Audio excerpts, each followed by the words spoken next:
The evening city buzzed with its usual chaos. Cars honking, people rushing, neon lights painting the sidewalks in shades of gold and blue. From the grand glass doors of a five-star restaurant emerged Adrian Steele, the billionaire everyone admired but few truly knew. His custom-tailored suit shimmered subtly under the streetlight, and a diamond-studded watch glinted on his wrist as he checked the time impatiently. His assistant trailed behind, holding a sleek briefcase and a takeaway bag of leftovers from the luxurious dinner Adrian hadn't finished. Adrian grumbled as he walked toward his black limousine parked at the curb. Useless meeting, he muttered. 3 hours of empty talk. Not one man in that room had a real idea. The chauffeur rushed to open the door, but before Adrian could step in, a weak voice cut through the noise of the street. "Sir, could I have your leftovers?" Adrian turned, annoyed. Sitting by the sidewalk was a man who looked more like a shadow than a person, a thin figure wrapped in a torn gray blanket, a wool cap covering his messy hair. His legs were twisted beneath him, unmoving.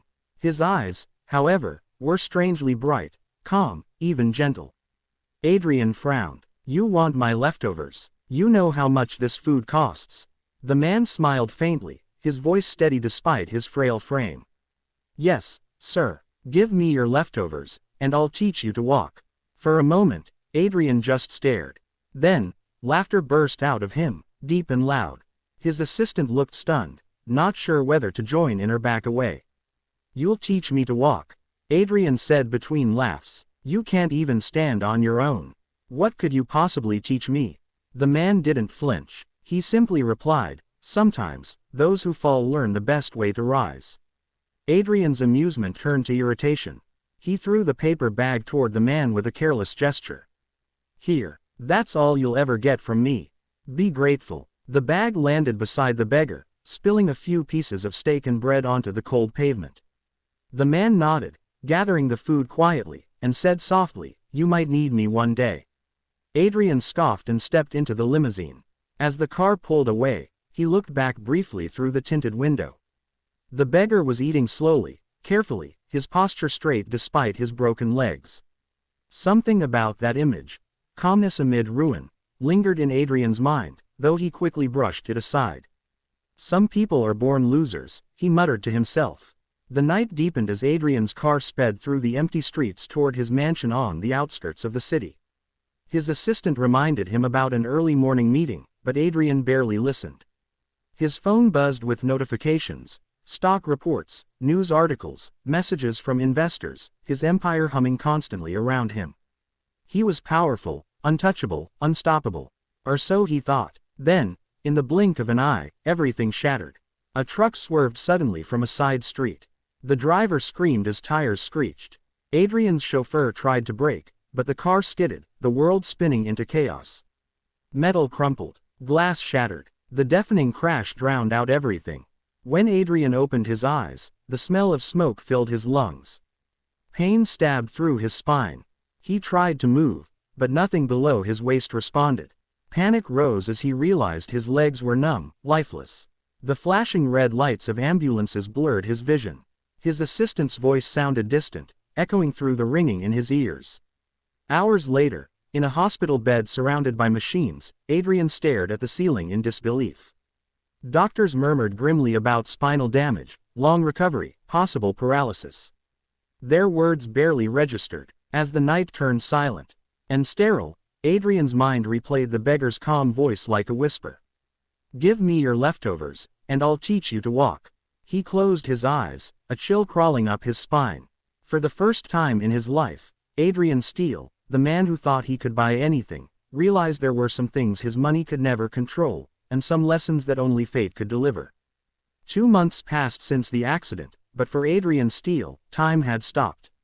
The man who once ruled over boardrooms and billion-dollar deals now sat in silence by a hospital window, staring at his motionless legs. The walls were white, too white, and the air reeked of antiseptic and hopelessness. Each morning felt the same. Nurses would wheel him to physiotherapy, doctors would check charts, and he would go through the motions without caring.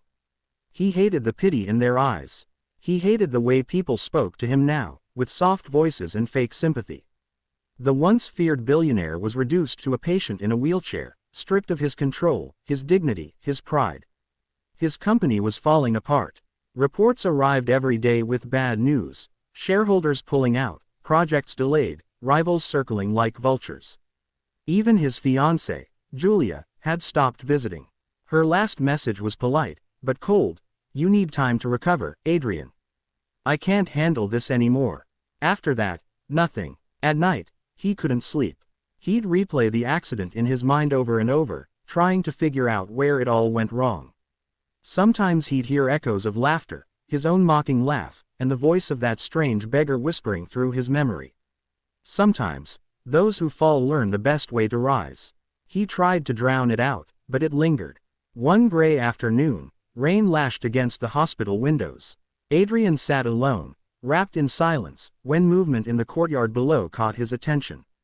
A small group of patients was gathered under the covered area, doing light physical exercises under the guidance of a volunteer. The man leading them had a limp but moved with surprising strength and grace. There was something familiar about the curve of his shoulders, the calm authority in his gestures. Adrian squinted, leaning closer.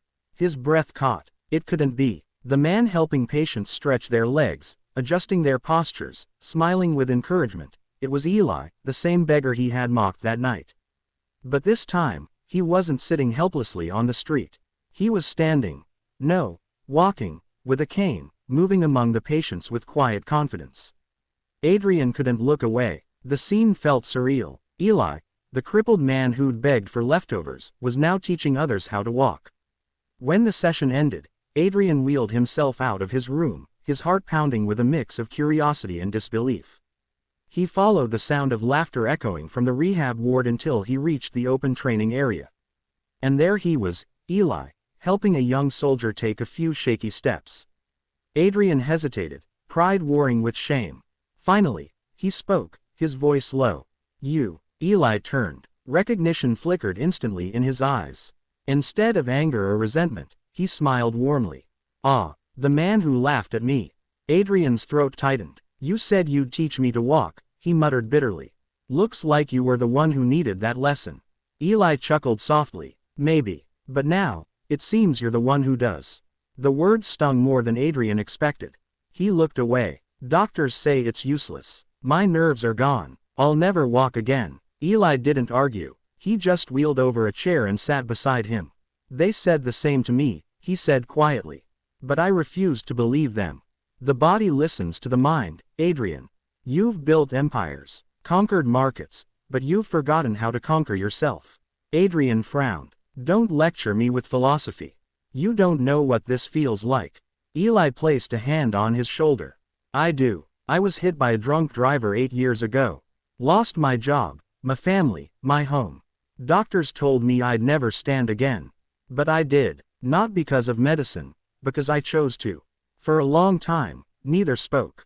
The sound of rain filled the silence. Finally, Eli stood, leaning slightly on his cane. "If you still want to learn how to walk," he said, "come to the rehab yard tomorrow morning. Bring your will, not your wealth." Adrian watched him leave, a strange warmth flickering in his chest, a mix of humility, guilt, and something he hadn't felt in a long time, hope. That night, as he lay awake, the billionaire realized that the man he had mocked might just be the only person who could save him, not with money, but with meaning. The next morning, the sun rose over the hospital courtyard, spreading soft gold light across the wet pavement. Adrian had barely slept, but something inside him stirred, a spark of determination he hadn't felt since before the crash. As the nurses wheeled him toward the rehabilitation yard, he felt uncertain, almost foolish. What was he doing? Learning to walk again from a man he once threw food at? The idea still felt absurd, yet something about Eli's calm eyes yesterday had struck him deeply. Eli was already there, waiting with a gentle smile. He wasn't wearing the ragged clothes Adrian remembered. Instead, he had on simple training pants and a faded t-shirt. He leaned on his cane, greeting each patient who passed by with kindness and encouragement. When Adrian arrived, Eli nodded. "You came." Adrian sighed. "Don't make me regret it." Eli chuckled. "Fair enough. Let's begin." He started by explaining something that confused Adrian. Walking starts in the mind, not the legs. Adrian frowned. "You sound like a motivational speaker." "Maybe. Eli said softly. But it's true. The body only obeys what the mind believes possible. You've built your life controlling others, Adrian. Now, you must learn to command yourself. Eli guided him through breathing exercises first. Close your eyes, he said. Feel your body. Don't think about the pain. Don't think about the past. Just listen. Adrian tried, but frustration boiled up quickly. This is ridiculous. I can't feel anything below my waist. Eli didn't flinch. You can't feel your legs yet. But you can feel your will. That's where we start. Day after day, the two men met in that courtyard. Eli refused to use fancy machines or medical jargon. His methods were unorthodox. Balancing exercises using ropes, visualization, meditation, and even simple acts like trying to stand in water to ease pressure on the legs. Each session left Adrian sweating, exhausted, angry, and humbled. But Eli never lost patience. He'd laugh softly whenever Adrian cursed. Good, he'd say. That means you still have fight in you. Anger can burn, or it can fuel. You choose which. In the quiet moments between sessions, their conversations deepened. Adrian learned that Eli had once been a renowned physiotherapist, working for sports teams and hospitals. One night, after a long shift, a drunk driver hit him while he crossed the street. He lost his ability to walk, and with it, his family, his job, and his will to live. For years, I begged on the streets, Eli said one evening, gazing at the sunset. People threw coins. You threw food. But that night, something changed. When you laughed at me, I realized I'd stopped believing I had anything left to give. Your arrogance made me remember who I was. Adrian fell silent. He didn't know whether to apologize or thank him. The irony wasn't lost on him. The man he'd mocked for being broken was now rebuilding him piece by piece. Weeks turned into a month. Adrian's upper body grew stronger from constant effort. Eli had him practice shifting weight, training the muscles to remember. Small progress, but it felt monumental. Then, one day, something miraculous happened. As Eli guided him through a standing exercise, Adrian's fingers tightened around the parallel bars. His body trembled. Sweat ran down his temples. For the first time, he felt a faint pull in his thighs, a whisper of movement. His heart pounded as his right knee twitched, barely noticeable, but real. I felt that. Adrian gasped, disbelief filling his voice. Eli smiled calmly, eyes shining with pride. Of course you did. You finally stopped fighting your body and started believing in it. Tears filled Adrian's eyes, blurring the sunlight. How did you? Why are you helping me, after what I did to you? Eli's answer was simple. Because someone once taught me that kindness doesn't depend on what others deserve, it depends on who we choose to be. That night, for the first time since the accident, Adrian didn't stare hopelessly at his legs. Instead, he looked at them with gratitude. They weren't lifeless anymore. They were waiting for him to walk again. Not just with muscles, but with meaning. 2 months after that first morning in the courtyard, the hospital felt like a different place to Adrian. The sterile hallways no longer felt like a prison, and the cold metallic bars of the rehabilitation room had become a bridge between despair and hope. Each sunrise brought with it a new test, and every night carried a small victory. Eli was there through all of it, quiet, patient, and unshakably kind. On this particular morning, the air was cool and bright. A thin mist hovered over the hospital garden where Adrian had done most of his therapy. He gripped the parallel bars as Eli stood beside him, leaning slightly on his cane, eyes filled with that familiar calm. Today, Eli said, you don't think about fear. You just walk. Adrian took a deep breath, feeling the tremor in his legs. His muscles quivered under the weight of his body, but something inside him felt different, stronger, steadier. He focused on the rhythm of Eli's voice, the sound of the wind, the warmth of the sunlight touching his face. His fingers tightened on the bars. Slowly, painfully, he lifted one leg, then the other. The first step was shaky. The second made his knees buckle. But the third held firm. Adrian froze, his breath catching. I did it, he whispered. Eli's face lit up, his smile radiant. Yes, Adrian, you're walking. It wasn't graceful, it wasn't fast, but it was real. The billionaire who once laughed at a beggar now stood on his own feet, trembling with joy. Nurses who had passed by stopped to watch, clapping softly. Adrian's throat burned as emotion surged through him. He reached the end of the bars, turned shakily, and took another step, this time without help. When his knees finally gave out, Eli caught him before he hit the ground. Adrian laughed through tears. "I never thought I'd be so happy to fall." Eli smiled. "That's because now you know the value of standing."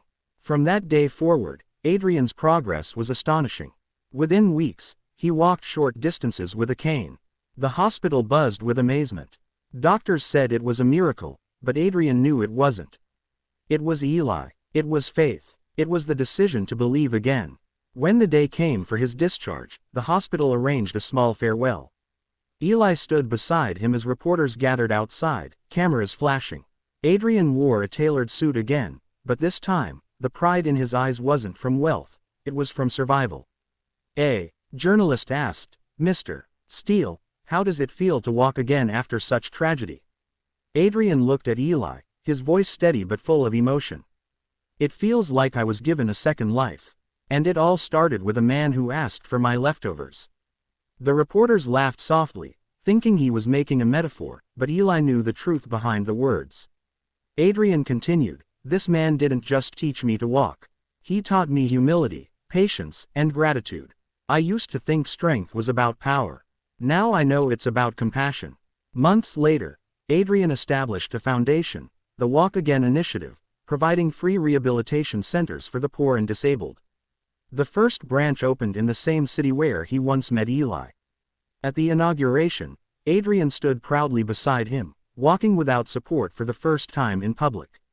When asked to cut the ribbon, Adrian held Eli's hand and said softly, "This belongs to you as much as it does to me."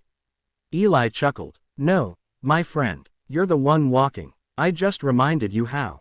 The crowd applauded as the ribbon fell. For a moment, the world seemed to pause. Two men from opposite ends of life's ladder standing side by side, proof that fate can break a man only to rebuild him into something greater. Later that evening, as the sun dipped below the horizon, Adrian found Eli sitting quietly under a tree, gazing at the golden sky. "You kept your promise," Adrian said gently.